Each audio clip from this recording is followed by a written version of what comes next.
Good afternoon. We'll now start.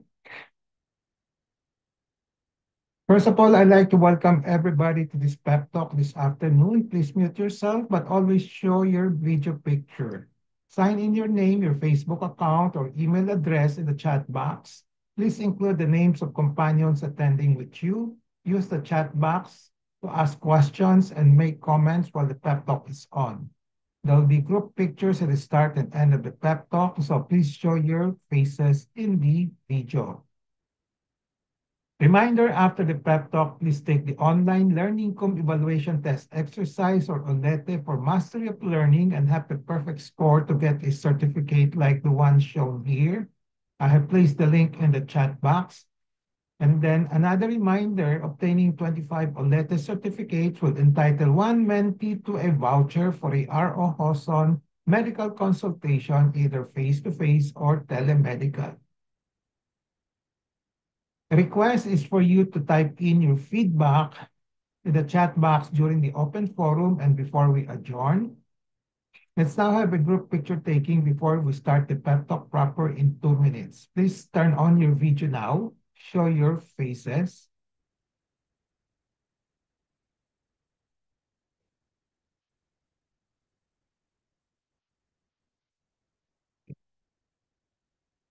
One, ready? One, two, three.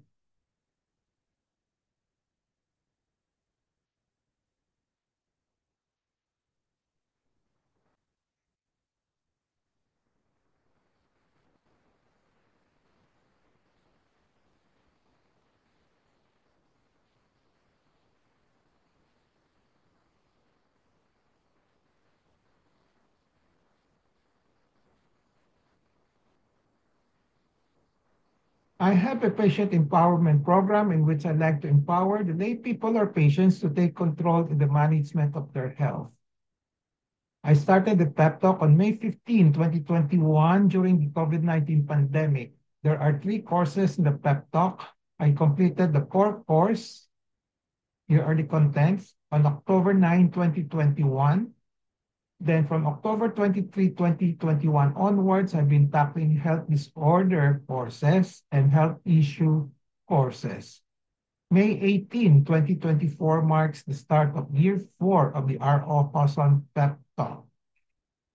So in May 15 or 16, 2025, we will be on our 5th year already.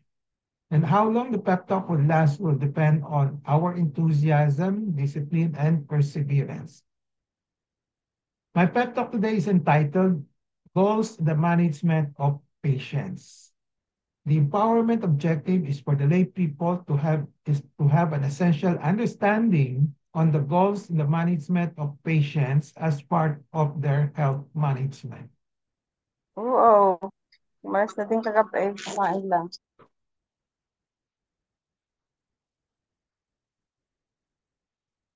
Contents of this pep talk will be the following.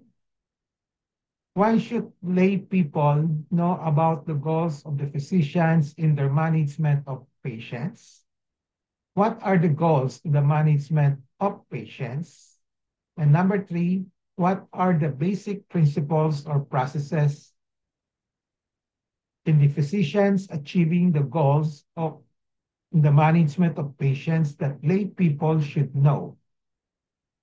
So disclaimer, the R.O. Hoson Pep Talk contains my thoughts, perceptions, opinions, and recommendations culled from the experiences of myself and also on the writings of other professionals. So 3 main topics today. So let's start with the first one as intro. Why should you, as lay people, know the goals of the physicians in the management of the patients? Somehow you have an inkling, pero it's not yet very clear on your mind. What are the specific goals? Ano ba yung dapat tinatarget ng doktor when they manage a patient?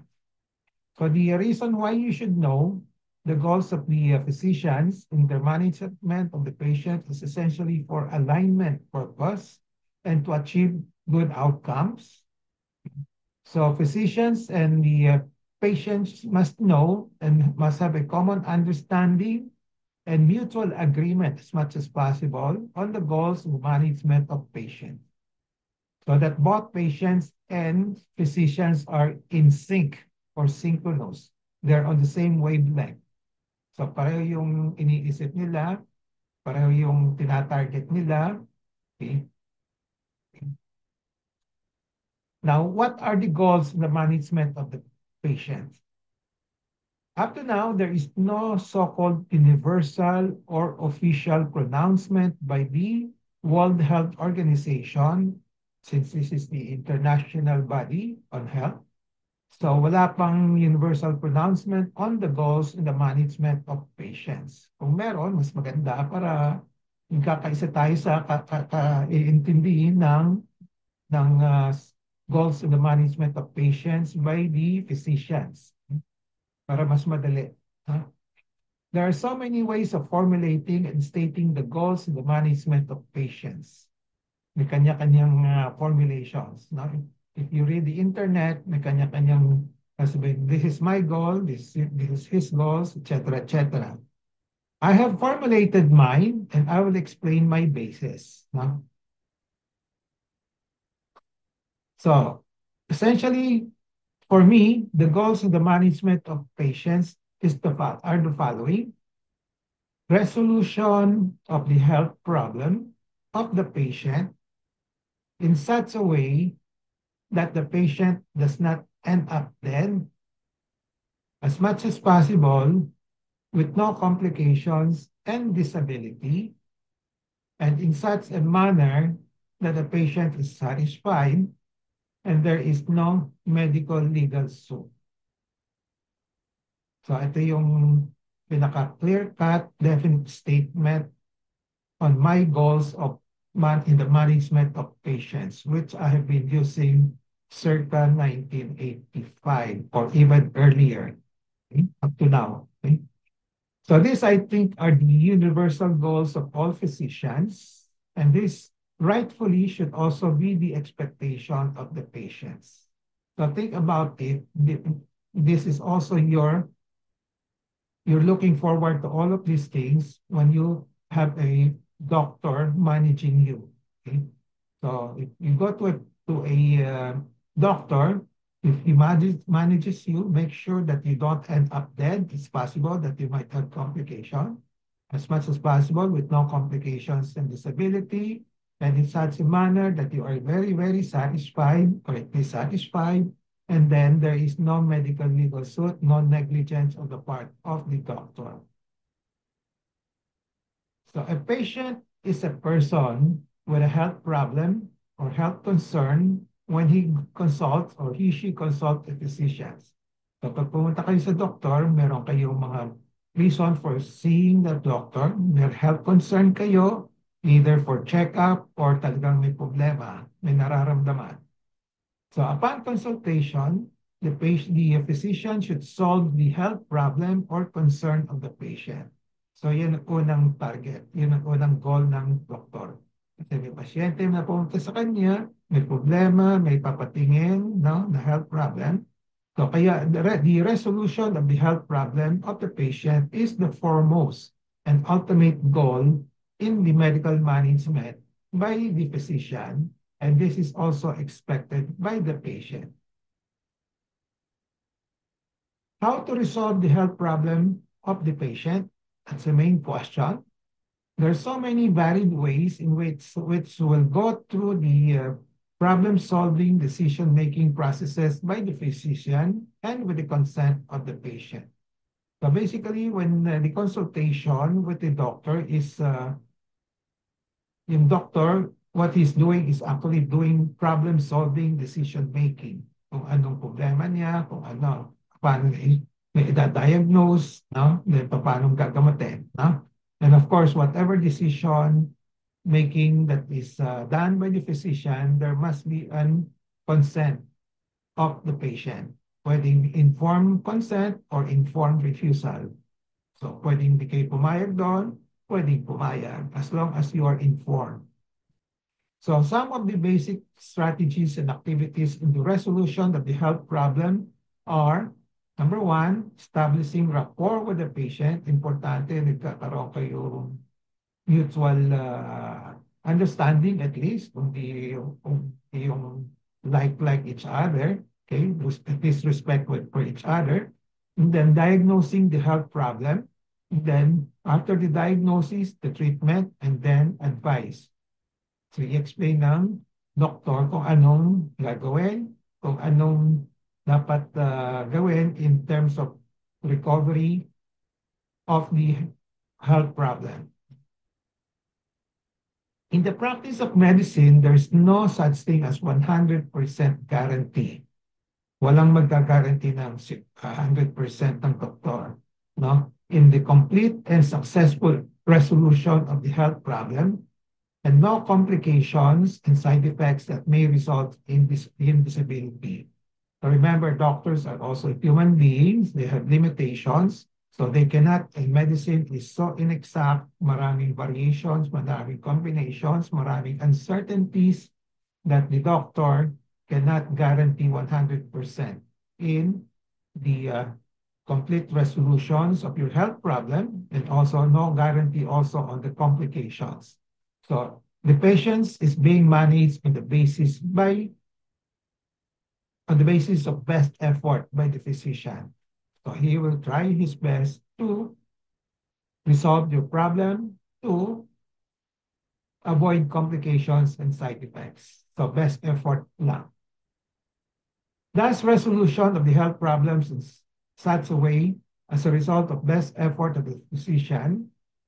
Okay, so yung gagawin ka, best effort, make sure as much as possible, the doctor will try to make sure that you don't end up dead. We know that there are some patients who are being treated that will end up dying. Okay, so which may happen.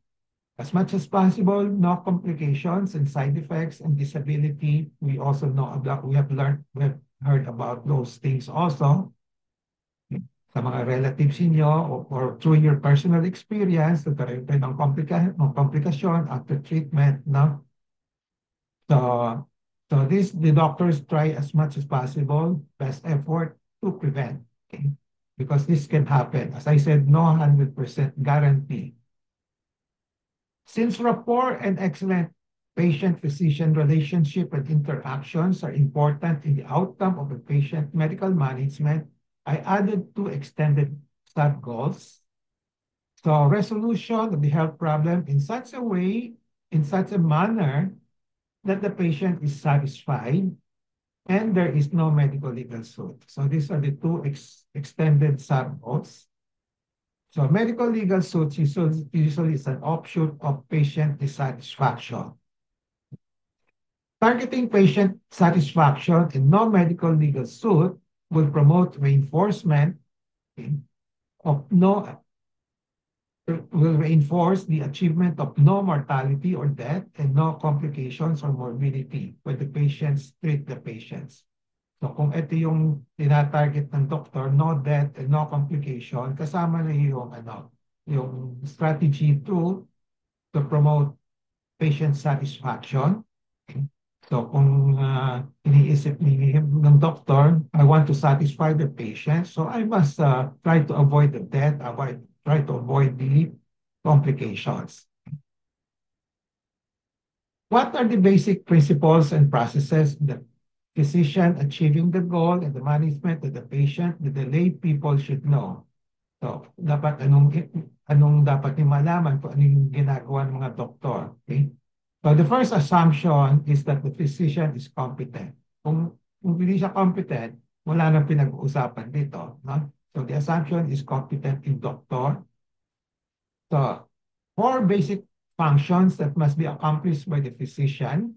So in all patients, dapat ito yung ginagawa ng doktor. Establishing rapport. Rapport means good relationship, good respect with each other. Okay?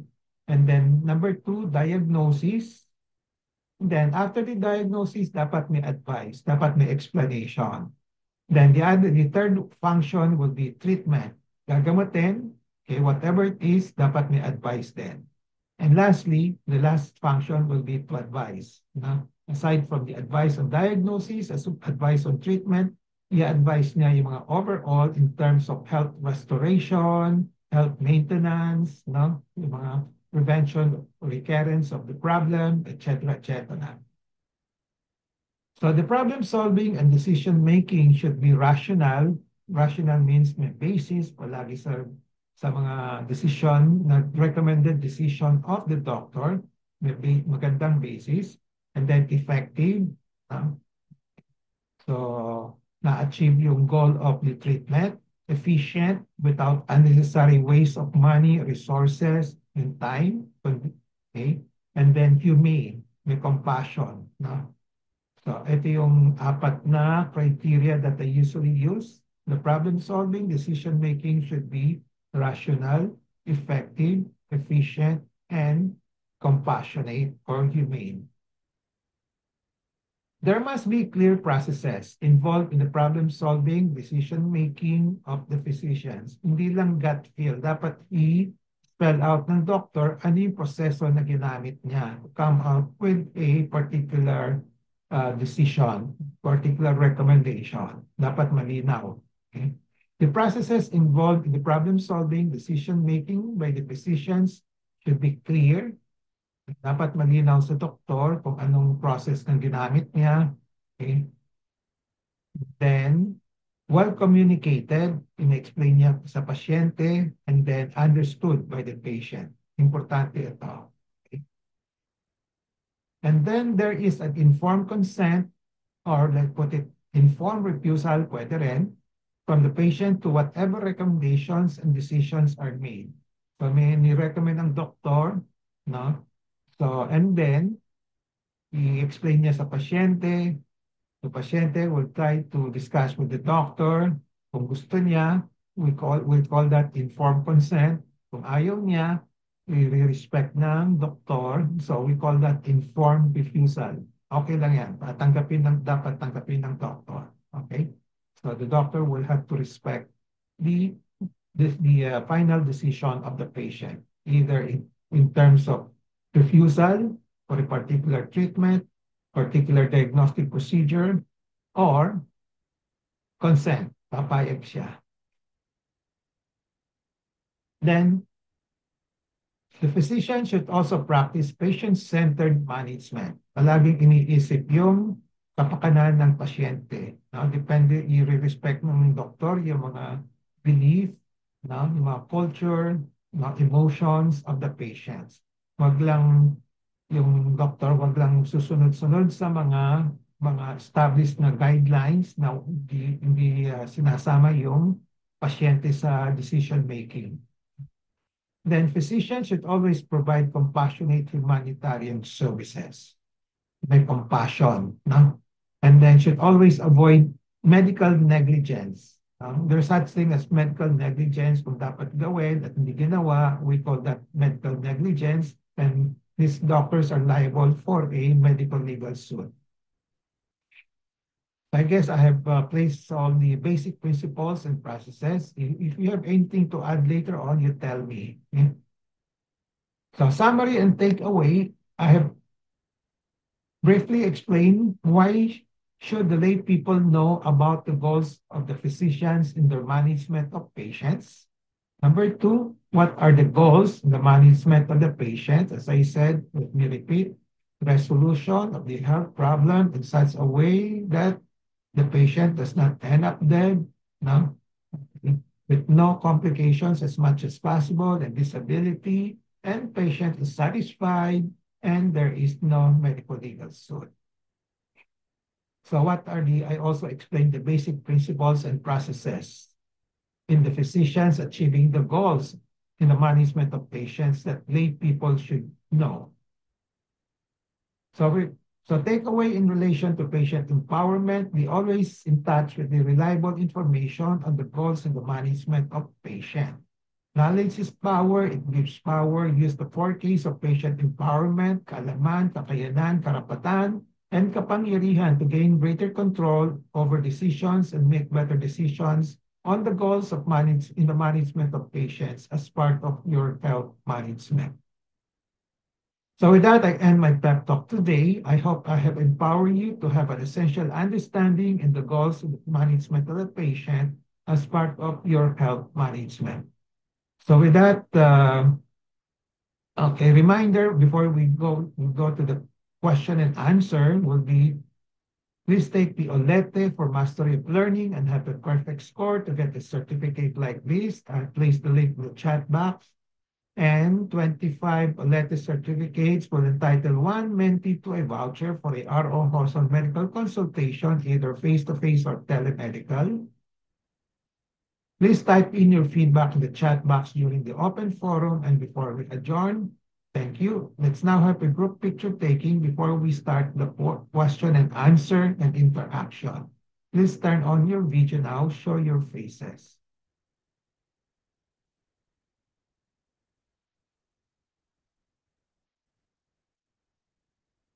Okay.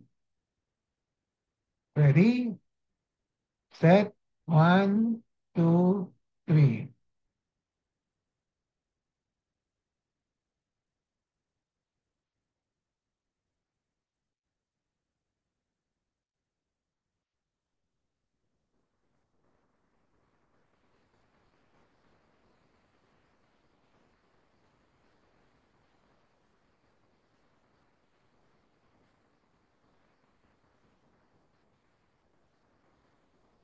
Ulitin lang natin, pwede. Ulitin, hindi ko nakuha.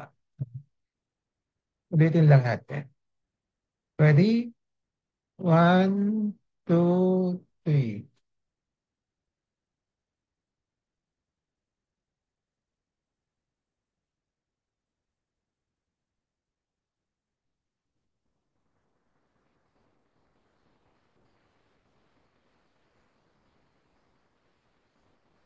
Okay.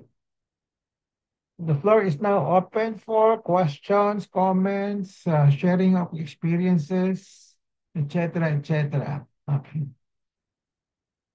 Any comments? Before this lecture, do you have I suppose you know anong ine-expect niyo sa mga doktor, but are you all satisfied with your expectations? Pag pumunta kayo sa doctor, may expect niyo may gagawin siya para sa inyo, no? So, alam ba ho ninyo yung anong nasa isip din ng doktor, anong dapat niya gawin, no? O baka ina-expect lang niya, basta kausapin kayo, tapos reseta na lang reseta, ganun na lang, no? O you expect more than that. Any comments on that? Anyone to share the experiences? Uh, Belet, anong experience mo?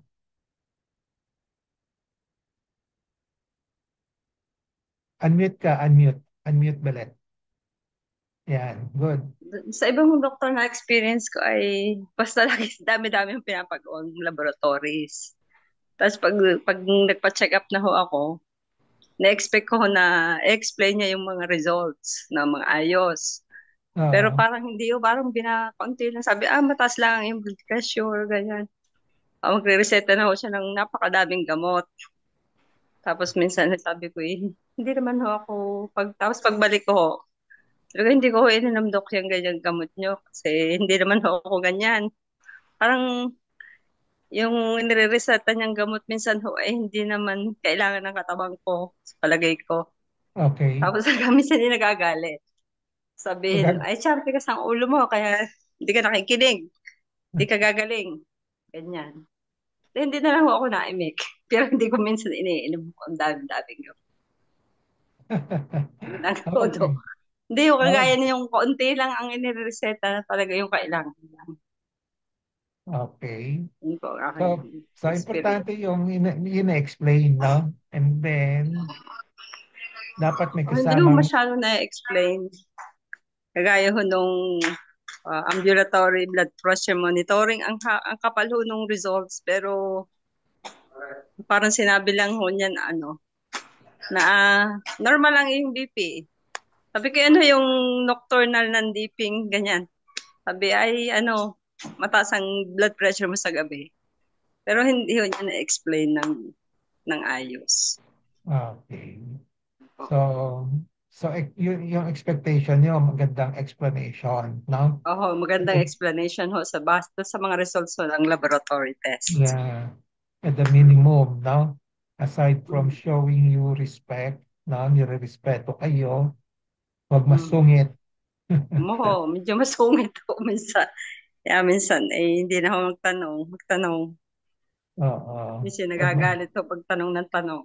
oo. Pag masungit, wala nang yung tinatawag na rapport, wala na yung Oo. vibes, wala nang ano, ha? Pag nawala na yung vibes, wala nang ano, mutual respect, it will affect your management na, no? Okay. Mhm.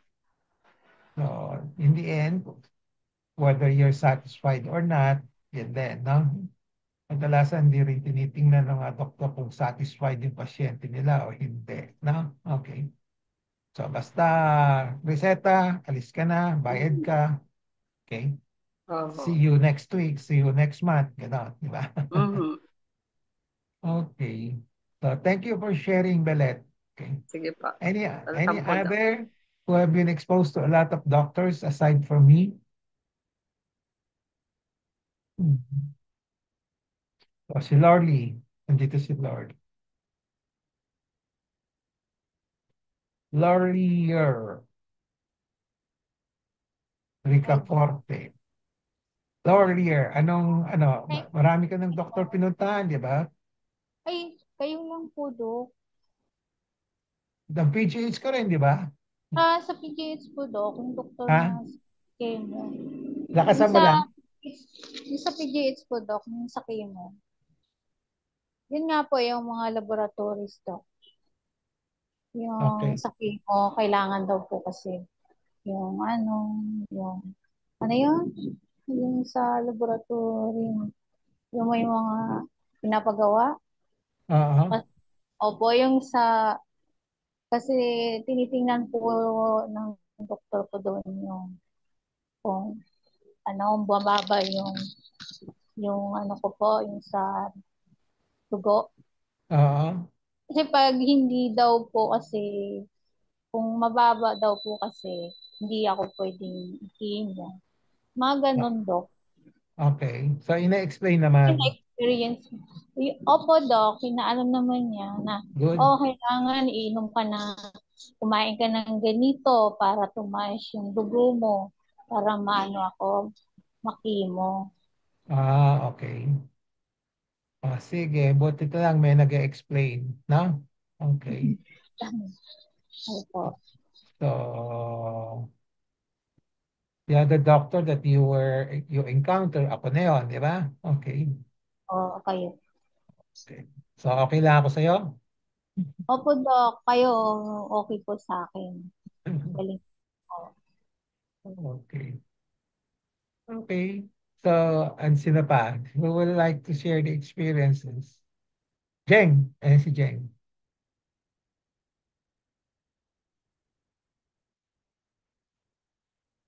Jeng, anything? Unmute ka. Nasa labas ka ba? Okay na po, Ayan. Doc. Okay. Okay na po ba?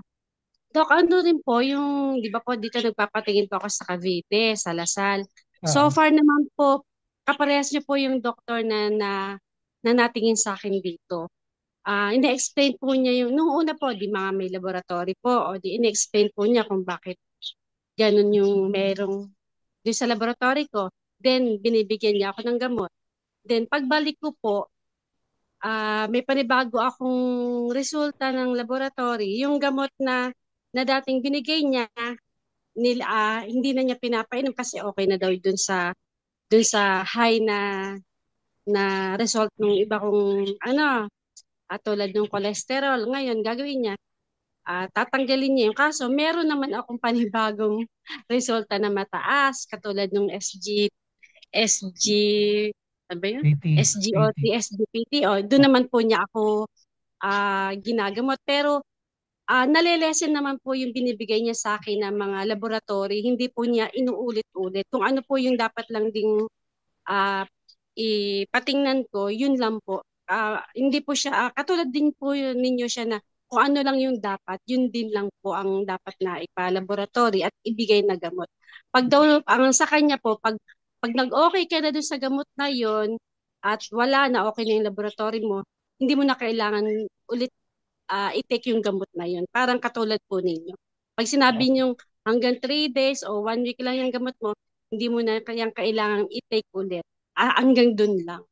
Kaya okay din po siya para sa akin. Katulad niyo po siya. Very good. Napaka-minimalist lang sa pagbibigay ng laboratory at ng...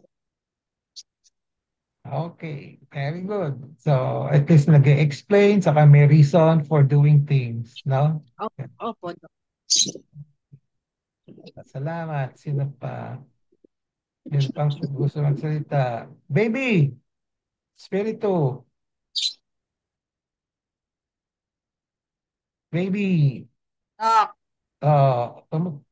Share ka okay naman, no? naman po. Share ka Okay naman. naman po ako, Doc. Okay ka naman. Kasi kilala mo Sa yung mga endo ko, yung endo ko lang, every 6 months po ang aking balik.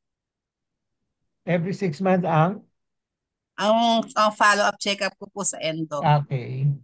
Oo, Okay. kasi doon sa aking, medyo tumaas yung cholesterol ko. Pero yung sa sugar, ano lang, okay lang po, Doc. Okay.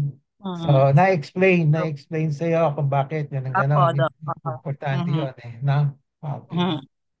Magagaling po yung doktor natin na sa Manila Doctors, i-explain maigi.